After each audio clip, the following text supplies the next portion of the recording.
in your experience, how has this enhanced the online gaming experience for gamers, but also how is it contributing towards wider benefits?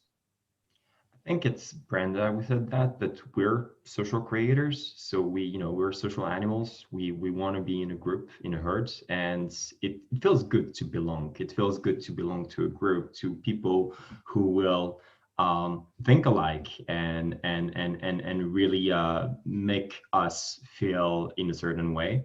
And I think part of being a gamer and being part of a gaming community, or even like a very large gaming community like Gamers Without Borders, like it's a big project around something. It helps us to federate around an idea.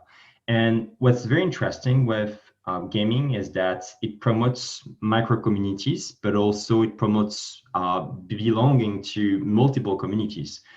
In real life, it's really hard just because of the physical world, time, or sometimes social pressure to belong to many different groups. In games, it's very easy for you to belong to many groups, and I think it's really important for a lot of like teenagers, but also like real life communities that may have problems in real life to interact or socialize. And thinking, for instance, about women, we see an increasing number of like gamers who are women. For instance, on Piepacker, which is like a very social platform, we have 48% of the gamers who are women, or self-identified as women, more precisely.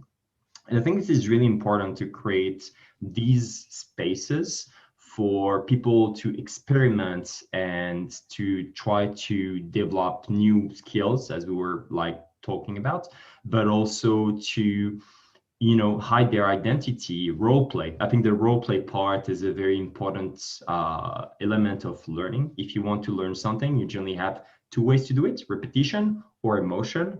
And through emotion, it's the way it's and role play, or like when you're a kid, doll play. I think this is a very good way for you to build your personality and to become just a better person overall.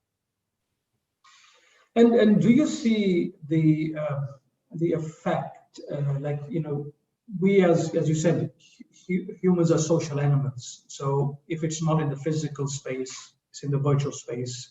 But at the core, it's about we wanting to be part of some social circles or communities.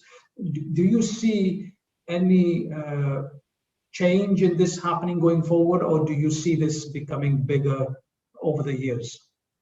I think the current trend is going to continue. Like more and more of our social life are going to be virtual. And this is not good, not bad. It's just a fact. We spend more and more like hours in front of a computer.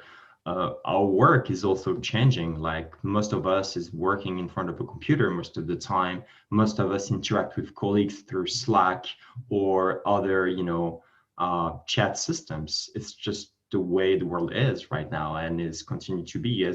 And I think this is something we should also, and I'm thinking a lot about researchers, think about, because when you think about gaming, like for many years, probably between the 80s to the early 2000s, it was considered as something for kids, and everything was marketed as something for kids. When you think about the Game Boy, it's not the game girl or game man, game woman, it's Game Boy. It's something for kids. And I think this is something to be taken very seriously. When I was working for one of the social media companies I mentioned earlier, when we're working on algorithm to anticipate and estimate if a influencer will be a good influencer in terms of audience, when you do not calibrate the algorithm, they will tend to pick up what's easy. And in this case, it was to pick up like a specific gender and color of skin and physical appearance that was more appealing to a larger group, and it will over optimize on this. So I think this is something that we should accept that the world is becoming like more and more digital, that we are becoming social animals in the virtual space, but that we should also keep an eye and be extremely careful about how we proceed and how we build this together. Absolutely.